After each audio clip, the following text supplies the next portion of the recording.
ছাপির বুদ্ধিতে মালভিনকে এবার ধরে পড়ল ছদ্মবেশী দীপ এবং উজ্জয়িনী ম্যাম। হ্যাঁ বন্ধুরা, এমনটা হতে চলেছে আজকের পর্বে। বিস্তারিত জানতে ভিডিওটিতে লাইক দিয়ে চ্যানেলটিকে সাবস্ক্রাইব করে পুরো ভিডিওটি তোমরা দেখতে থাকো। গল্পের শুরুতে আমরা দেখতে পারবো দীপ দরজা খুলতে দেখতে পায় ঝাঁপিকে দরজার সামনে, আর বলতে লাগলো তুই এখানে কেন এসেছিস। এইদিকে চিপ মালভিনের সাথে কথা বলতে থাকে আর তাদের টাকা লেনদেন করে। তখনই চিপ সাবধান করে দেয় মালভিনকে আর বলতে লাগলো আমাদের সাবধান হয়ে যাওয়া দরকার। এই কথা শুনলে তখনই মালভিন বলতে লাগলো আমার রূপাচায় কেউ আসবে সেটা কোনো দিন হতে পারে না।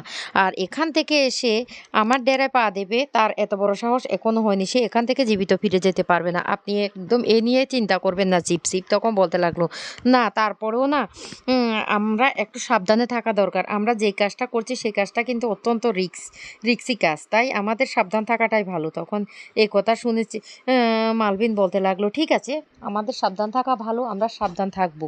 ও এইদিকে ঝাঁপিকে দেখে রেগে যায় দীপ তখন বলতে লাগলো তুই এখানে কি করে এসেছিস। তখন ঝাঁপি বলতে লাগলো তুমি এখানে কি করছো আগে সেটা বলো। তুমি না উড়িষ্যা যাচ্ছ, এটা কি তাহলে উড়িষ্যা? দীপ তখন বলতে লাগলো আমি মিথ্যে কথা বলেছি, কারণ আমি মিথ্যে কথা না বললে বাড়ির সবাই এমনকি তুইও চিন্তিত ও তো হয়ে পড়বি, সেই জন্য আমি মিথ্যে কথা বলছি। তখন ঝাঁপি বলতে লাগলো হ্যাঁ তুমি বাড়ির সবাইকে মিথ্যে কথা বলতে পারো, কিন্তু তুমি আমাকে কেন মিথ্যে কথা বলে এসেছো? এখন তো সেই আমি তোমার এখানে চলে এসেছি। তখন উজ্জয়িনী ম্যাম বলতে লাগলো তুমি কিভাবে আসলে? ঝাঁপি তখন বলতে লাগলো তোমরা যেভাবে এখানে এসেছো আমিও ঠিক সেভাবে চলে এসেছি। তখন ওরা সবাই চমকে যায় আর বলতে লাগলো কি বলছো? বাকি দুজন সিপের লোক বলতে লাগলো উনি কিভাবে এখানে এসেছেন কিছুই তো আমরা বুঝতে পারছি না। তখন উজ্জয়িনী ম্যাম বলতে লাগলো আরে উনি হলেন বিদ্যার্ঘবাবুর স্ত্রী, আপনারা এ নিয়ে একদম চিন্তা করবেন না, আমি আছি তো, সবটা আমার উপরে ছেড়ে দিন। তারপরে উজ্জয়িনী ম্যাম চিন্তিত হয়ে পড়ে আর বলতে লাগলো আমি আমি ওদেরকে তো সামলে নিতে পারবো, কিন্তু আমি শিবকে কিভাবে সামলাবো? ঝাঁপি যে এখানেই চলে এসেছে সেটাও তো বুঝতে পারছি না। এদিকে দীপ প্রচণ্ড রাগারাগি করতে থাকে ঝাঁপির সাথে, কিন্তু ঝাঁপি কিছুতেই তার জেদ কমায় না। ঝাঁপি তখন বারবার বলতে থাকে এ আমি এখানে এসেছি, আমি চাই না তুমি কোনো বিপদে পড়ো। আর তুমি কেন এখানে এসেছো? উজ্জয়িনী ম্যাম এমনকি বাকি যারা এসেছে সবাই পুলিশ, সেই জন্য ওরা এখানে এসেছে। তুমি তুমি কেন এখানে এসেছো? তখন দীপ আবারও মিথ্যে কথা বলে আর বলতে লাগলো ব্যাপারটা যেহেতু আমাকে নিয়ে জড়িয়ে তাই আমাকে আসতেই হতো, আর ব্যাংক অথরিটি থেকে আমাকেই দায়িত্ব দিয়েছে তাই আমি এখানে আসতে বাধ্য হয়েছি। তখন একথা বললে ঝাঁপি তখন বলতে লাগলো তার মানে তোমরা এখানে কোনো লিঙ্ক পেয়ে গেছো, ওদেরকে ধরার জন্য এখানে এসেছো, তাও আবার ছদ্মবেশে এখানে এসেছো।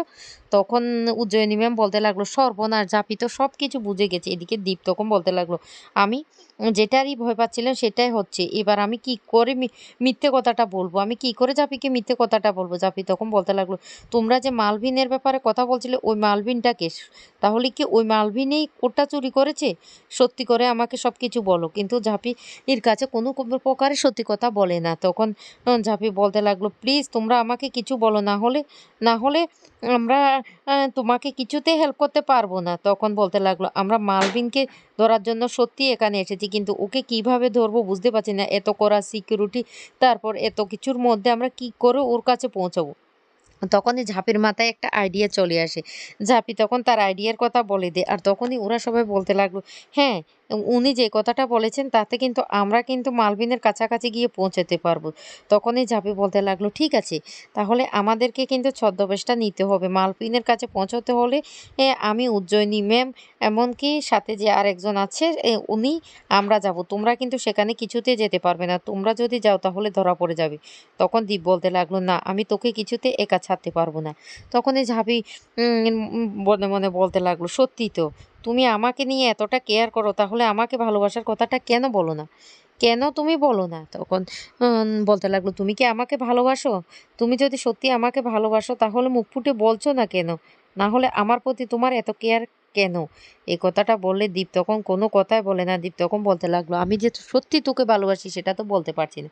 এদিকে ঝাঁপির প্ল্যান মতো উজ্জয়িনী ম্যাম, ঝাঁপি আর সাথে আরেকজন, ওরা তিনজন গিয়ে ডান্স করতে থাকে। আর সেখানে মালভিন আর চিপ বসে বসে ওদের ডান্সগুলি দেখতে থাকে আর এনজয় করতে থাকে। আর তখনই মালভিনের খুব পছন্দ হয়ে যায় ওদের তিনজনকে। আর তখন বলতে লাগলো ওদের তিনজনকে আমার রুমে নিয়ে এসো, আমার ওদের তিনজনের নাচ খুব ভালো লেগেছে।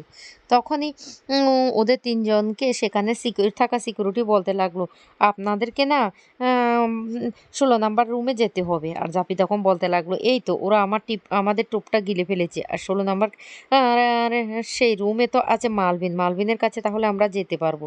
তখন উজ্জয়িনী ম্যাম বলতে লাগলো, "ঝাঁপি কোনো সমস্যা হবে না তো?" এরপরে ওদেরকে রুমের সামনে নিয়ে গিয়ে যখন একে, একে ওদেরকে চেক করতে থাকে তখনই ওরা ভয় পেয়ে যায়। উজ্জয়িনী ম্যাম তখন বলতে লাগলো, "সর্বনাশ! ঝাঁপি চুলের মধ্যেই তো ও আমরা সবকিছু ফিট করে রেখেছি। এবার কি ধরা পড়ে যাবো?" ঝাঁপি তখন বলতে লাগলো, "এত চেকিং কেন আমাদের? আমরা তো এখানে ৩ জন আছি।" আর ঝাঁপি তখন বলতে লাগলো, "আপনি কি ভয় পাচ্ছেন আমাদের?" তখন আ না মালবিন বলতে লাগলো, "কিসের ভয়? কিসের ভয়?" তখনই ঝাঁপি বলতে লাগলো, "তাহলে আজকে শুধু আমরা ৩ জন থাকবো আপনার কাছে। বাকি আর কেউ এখানে থাকতে পারবে না। ওদেরকে এখান থেকে সরিয়ে দিন।" তখন মালবিন বলতে লাগলো, "এই তোমরা এখান থেকে যাও। এখান থেকে যাও।"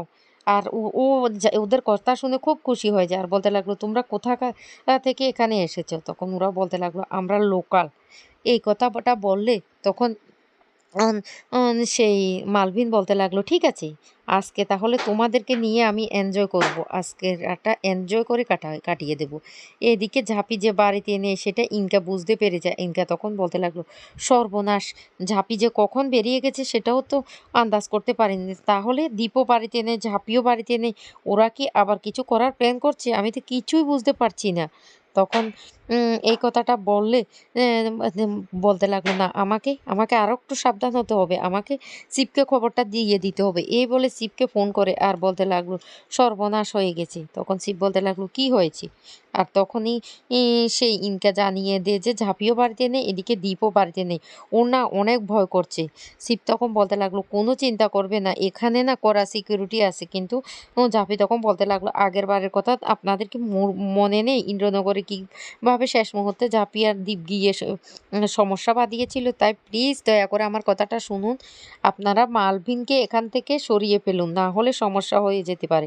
শিব তখন বলতে লাগলো, "ঠিক আছে, আমি মালভিনকে কথাটা জানিয়ে দিচ্ছি।" এই বলে শিব মালভিনকে কথাটা জানিয়ে দেয় আর বলতে লাগলো, "মালভিন আমাদের একটু সতর্ক থাকতে হবে।"